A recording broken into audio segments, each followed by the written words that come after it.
Hello दोस्तों, आप सब कैसे हैं। आशा और उम्मीद करते हैं कि आप सब अच्छे होंगे, स्वस्थ होंगे। तो दोस्तों, एक बार फिर से आप सभी का स्वागत है आपके अपने यूट्यूब चैनल बिजी टेस्ट 2.0 में। तो चलिए, आज हम आप लोगों के लिए लेके आए हैं खान सर द्वारा पढ़ाए गए हिस्ट्री के टेस्ट से क्वेश्चंस, जो कि बहुत ही इम्पॉर्टेंट है और एग्ज़ाम में ज़्यादातर पूछे जाते हैं यहाँ के क्वेश्चन। तो चलिए देखते हैं हमारा क्वेश्चन क्या है। इसके पहले मैंने 100 क्वेश्चन के आंसर करा दिए हैं। तो चलिए देखते हैं यहाँ पे हमारा अगला क्वेश्चन क्या है। यहाँ पे दिया है सूची प्रथम तथा सूची द्वितीय का सुमेल कीजिए तथा नीचे दिए गए कोट से सही उत्तर चुनिए। तो यहाँ पे हमारे प्रथम सूची में क्या है, फिरोज तुगलक, बलबन, अलाउद्दीन, जहांगीर। और द्वितीय सूची में क्या है, दीवानी रियासत, नवरोज, नहरों का निर्माण, सर थॉमस रो। तो चलिए देखते हैं यहाँ पे हमारा मिलान करते हैं कौन कौन सा सही है। यहाँ पे देखेंगे जो फिरोज शाह तुगलक थे वो उन्होंने नहरों का निर्माण किया, और बलबन ने नवरोज का, अलाउद्दीन खिलजी ने दीवान रियासत का, और जहांगीर ने सर थॉमस रो। तो चलिए देखते हैं यहाँ पे हमारा जो है वो ऑप्शन बी सही है। कौन सा? ऑप्शन बी सही है। अगला प्रश्न देखेंगे दोस्तों, हमारा क्या है। अगला प्रश्न देखेंगे यहाँ पे हमारा क्या है, दिया है निम्न यात्रियों के पधारने का क्या अनुक्रम रहा। तो चलिए बता दें आप लोगों को, इसका सही उत्तर है, पहला यात्री कौन था, अल-बरूनी, दूसरा था इब्न बतूता, और तीसरा था ट्रेवर्नियर, और चौथा था मनुची। तो यहाँ पे हमारा सही उत्तर होगा, हमारा कूट जो है ऑप्शन बी सही है। तो चलिए अगला प्रश्न है हमारा, निम्नलिखित में से कौन सा युग्म सही सुमेल नहीं है। तो चलिए बताते हैं इसमें से कौन सा सही सुमेल नहीं। तो आप लोगों को बता दें, इब्न बतूता वो मोरक्को का रहने वाला था, मार्को पोलो इटली का था, और नूनिस जो था वो पुर्तगाल का था। तो यहाँ पे ये जो है हमारा ऑप्शन सी जो है वो सही नहीं है, अब्दुल रज्जाक तुर्की का नहीं था। तो अगला प्रश्न देखेंगे हमारा क्या है दोस्तों। यहाँ पे हमारा अगला प्रश्न है, सूची प्रथम को सूची द्वितीय से सुमेलित कीजिए और नीचे दिए गए कूट से सही उत्तर चुनिए। तो चलिए देखते हैं यहाँ पे हमारा प्रथम सूची है क्या है। हमारे प्रथम सूची में दिया है युद्ध। तो यहाँ पे दिया है चंदवाड़ का युद्ध, तैमूर का आक्रमण, तालीकोटा का युद्ध, घाघरा का युद्ध। और द्वितीय सूची में दिया है वर्ष 1398, 1194, 1529 और 1565। तो चलिए देखते हैं हमारा सही मेल क्या है इसमें। यहाँ पे देखेंगे हमारा जो है चंदवाड़ का युद्ध हुआ था 1194 ईस्वी में, तैमूर का आक्रमण हुआ था 1398 ईस्वी में, और तालीकोटा का युद्ध हुआ था 1565 ईस्वी में, और घाघरा का युद्ध हुआ था 1529 ईस्वी में।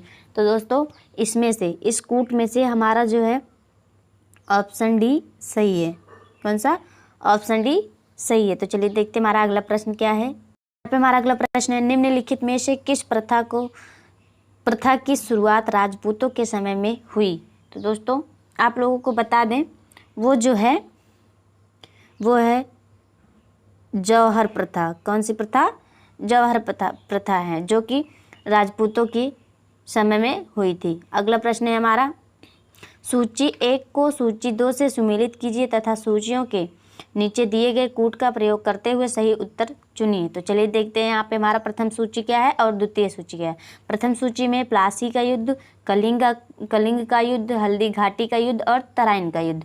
और द्वितीय सूची में है 261 ईस्वी पूर्व, 1576 ईस्वी सन 1576 ईस्वी, और जो है सन 1192 ईस्वी, सन 1757 ईस्वी। तो चलिए देखते हैं इसमें से हमारा सही सुमेल क्या होता है। चलिए देखते हैं यहाँ पे हमारा सही सुमेल क्या होगा। प्लासी का युद्ध हुआ था सन 1757 ईस्वी में। कलिंग का युद्ध हुआ था 261 ईस्वी पूर्व या ईसा पूर्व। और हल्दी घाटी का युद्ध हुआ था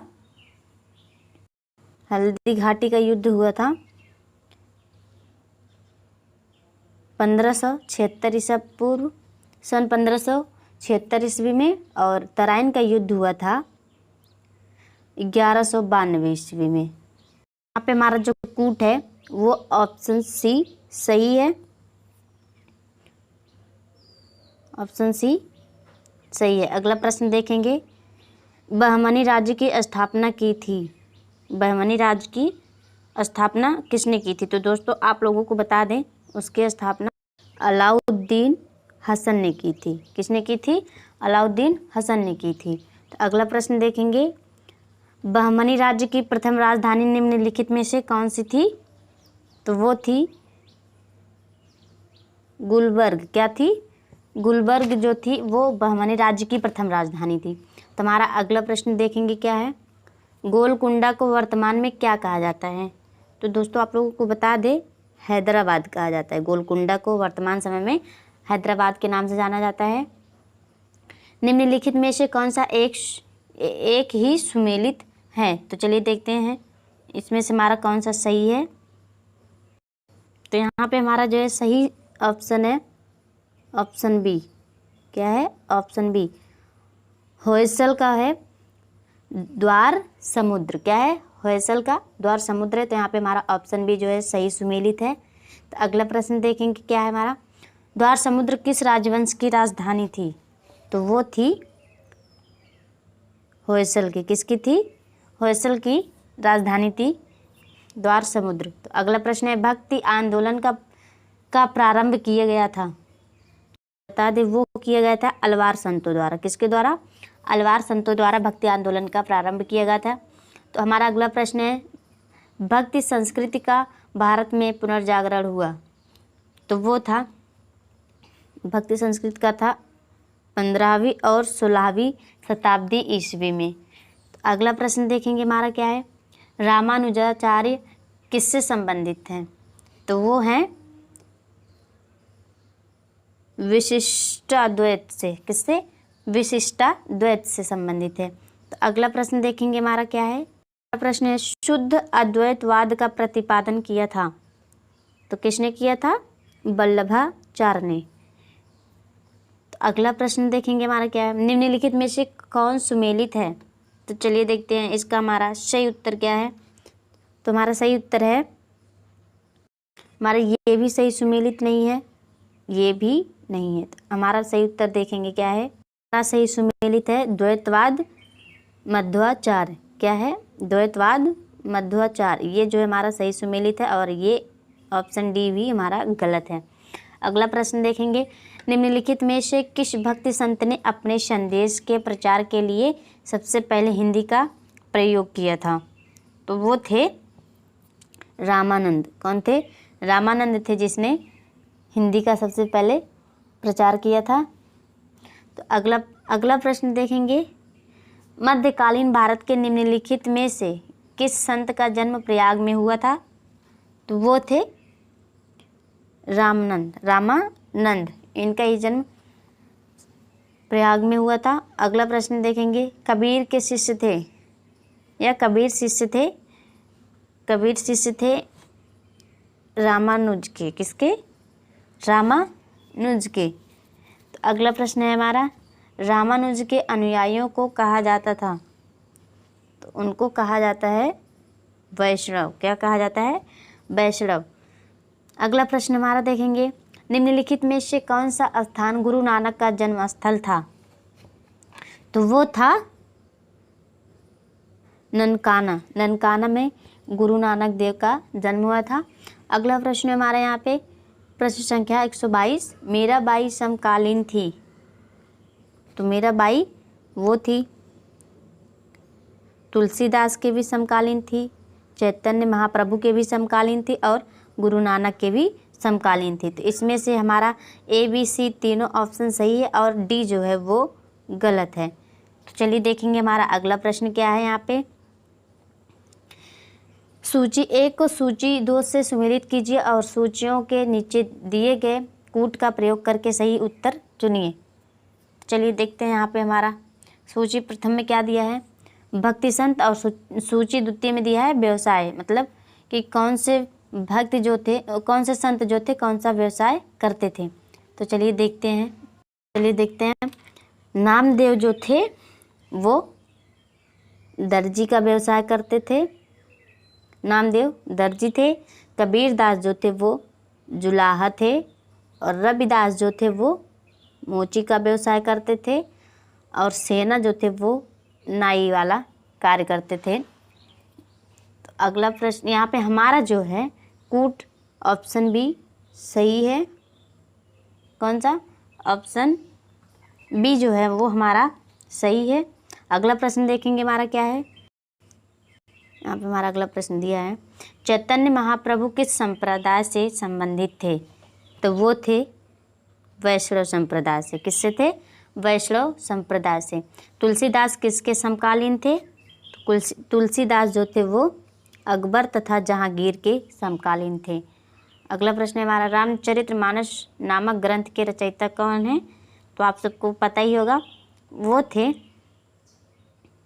तुलसीदास। कौन थे? तुलसीदास। यहाँ पे हमारा अगला प्रश्न है, भक्त तुकाराम कौन से मुगल सम्राट के समकालीन थे। दोस्तों आप लोगों को बता दें, वो थे जहांगीर के मुगल सम्राट, जहांगीर मुगल सम्राट के समकालीन थे। अगला प्रश्न देखेंगे हमारा, भारत में चिश्तिया सूफी मत को स्थापित किया था। तो किसने किया था? ख्वाजा मोइनुद्दीन ने। ख्वाजा मोइनुद्दीन ने। तो अगला प्रश्न हमारा है, भारत में चिश्तिया संप्रदाय का प्रथम सूफी संत था। कौन थे? शेख मोइनुद्दीन चिश्ती। यहाँ पे दिया है मोइनुद्दीन चिश्ती। तो हमारा अगला प्रश्न देखेंगे क्या है। हमारा अगला प्रश्न दिया है, ख्वाजा मोइनुद्दीन चिश्ती किसके शिष्य थे। तो दोस्तों आप लोगों को बता दें, वो थे ख्वाजा उस्मान हरूनी। किसके? ख्वाजा उस्मान हरूनी के शिष्य थे ख्वाजा मोइनुद्दीन चिश्ती। अगला प्रश्न हमारा है, यहाँ पे दिया है, शेख निजामुद्दीन औलिया शिष्य थे।